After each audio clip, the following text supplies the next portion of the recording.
Sa reality, walang rewind. Kaya kung ano yung nangyari, ano yung ginawa mo, hindi na yun mababalik. Kaya sana pag-isipan mo yung mga kilos, kontrolin mo yung emosyon. Kasi yung emosyon, yun yung sisira sa lahat.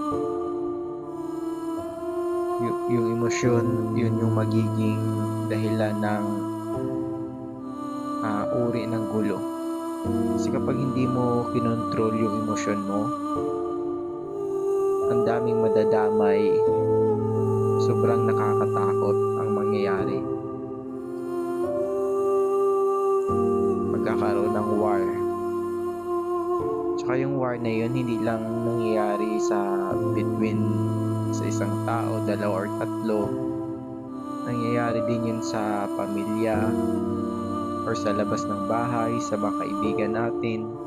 At hindi lang yun dun natatapos yung ganong war na yun or umaabot yung ganong war na yun, pati rin sa labas ng bansa. So diba, ng mga nakaraang buwan,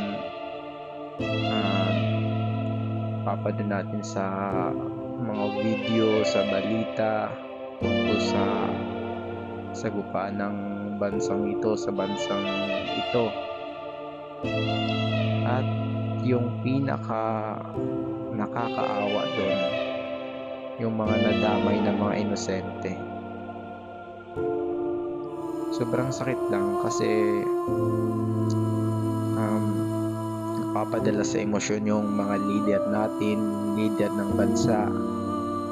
Hindi nila inisip na hindi sila yung pinaka na maapektuhan, kundi yung mga taong mababa, yung mga taong mahirap, na kapag nasira yung bahay nila, yung barangay na yun, yung community na yun, yung hanap buhay nila, sobrang hirap para bumangon.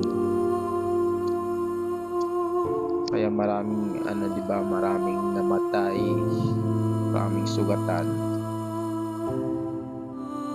Kaya sana control natin yung emosyon natin. Sa halimbawa, sa current na nangyari ngayon na issue, parehas lang naman sila may mali. Siguro may mali yung isa, pero may mali din yung isa. Kasi hindi din niya nakontrol yung emosyon niya, kaya naging ganun. At may nadamay pa sila na hindi involved dun. At sobrang kawawa. Nakita naman natin yung itsura nung nadamay na hindi involved dun sa gulo na yun. Isa lang yun sa pinaka-worst na mangyayari kapag hindi natin kinontrol yung emosyon natin. Ano pa kaya kapag bansa na, magyara yung bansa to bansa. Sana matuto tayong kontrolin yung emosyon natin.